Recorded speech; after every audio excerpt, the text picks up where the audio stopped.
ಏನ್ ಮಚ್ಚ ಫೋನೇ ಇಲ್ಲ. ನಿನ್ ಫೋನ್ ತೆಗ ನೈ ಮರಿಕೆ ನಂಗೆ ಫ್ರಸ್ಟ್ರೇಷನ್ ಆಯ್ತೈತ್ ನಂಗೆ. ಯಾಕೆ ಮಚ್ಚ ಏನಾಯ್ತು? ನಮ್ ಫ್ರೆಂಡ್ ಒಬ್ಬ ಗೋಳಿ ಮಗ ಬೆಳಗ್ಗೆ ಫೋನ್ ಮಾಡ್ಬಿಟ್ಟು ಮಚ್ಚ ಬೇಗ ಬಾ ಬಾಡಿಲಿ ಒಂಥರ ಆಗ್ತಿದೆ ಹಾಸ್ಪಿಟ್ಲ್ ಹೋಗ್ಬೇಕು ಅಂದ. ಸರಿ ಅಂತ ನಾನು ಹೋಗ್ಬಿಟ್ಟು ಹಾಸ್ಪಿಟ್ಲ್ ಕರ್ಕೊಂಡು ಹೋದೆ. ಅಲ್ಲಿ ನೋಡ್ರೆ ಆ ಗೋಳಿ ಮಗ ಡಾಕ್ಟರ್ ಹತ್ರ ಹೋಗ್ಬಿಟ್ಟು ಸರ್ ನಂಗೆ ದಿನಕ್ಕೆ 3 ಸತಿ ಮಾತ್ರ ಹೊಟ್ಟೆ ಇಸ್ತದೆ ಅಂತವ್ನೆ.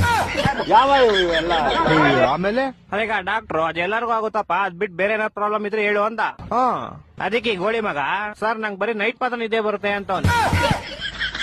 ಆ ಡಾಕ್ಟ್ರು ನನ್ ಮಗ ಏನ್ ನೋಡ್ತಾವನೆ ಎಂತ ಗೋಳಿ ಮಂಗ್ ಕರ್ಕೊಂಡ್ ಬಂದಿದ್ಯಾ ಅಂತ. ಅಯ್ಯೋ ಮತ್ತೆ ಕರ್ಕೊಂಬಂದ್ಬಿಟ್ಟೆ ಶಿಶಿನ ಹೆಂಗ ಆಚೆಗೆ.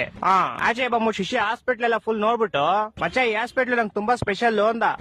ಏನೋ ಸ್ಪೆಷಲ್ ಅಂದ್ರೆ ಮಜಾ ಈ ಹಾಸ್ಪಿಟಲ್ ಹುಟ್ಟಿದ್ದು ಅಂದ. ಅದ್ರಲ್ಲಿ ಸ್ಪೆಷಲ್ ಐತಂತೆ. ನಾನು ಸೇಮ್ ಕ್ವಶನ್ ಕೇಳ್ದೆಪ್ಪ. ಮಚ್ಚ ನಾನ್ ಚಿಕ್ಕ ವಯಸ್ಸಲ್ಲೇ ಹುಟ್ಬಿಟ್ಟೆ ಅದೇ ಸ್ಪೆಷಲ್ ಅಂತ. ನನ್ನ ಮಕ್ಕಳು ಒಂದೊಂದಲ್ಲ ಅದ್ ಬಿಡಪ್ಪ ಹೋಗ್ಲಿ. ಮಚ್ಚೆ ಹುಟ್ಟಿದ ತಕ್ಷಣ ನಂಗೊಂದ್ ಸೀಕ್ರೆಟ್ ಗೊತ್ತಾಯ್ತು ಅಂದ.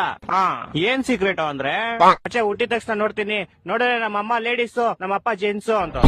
ಹೊಟ್ಟೆ ಎಷ್ಟು ಉರ್ಸ್ತಾವ್ರು ಅಪಕ್ವತ್ನ ನೋಡಿದ್ರೆ. ಮಚ್ಚ ಬಂದ ತಾಳ ಅವನೇ ಬಂದ. ಮಚ್ಚ ಏನ ಮಚ್ಚ ಗಾಡಿ ಏನೋ ಪ್ರಾಬ್ಲಮ್ ಆಗ್ಬಿಡೈತ್ ಮಚ್ಚ. ಏನಾಯ್ತಾ? ಮಚ್ಚ ಗಾಡಿ ಓಡಿಸಿದ್ರೆ ಟೈರ್ ತಿರುಗ್ತೈತೆ ಮಚ್ಚ. ಮಚ್ಚ ಏನೋ ಮಾಡೋದು ಇವಾಗ? ಮಚ್ಚ ಇದು ಇಲ್ಲೆಲ್ಲೂ ಆಗಲ್ಲ.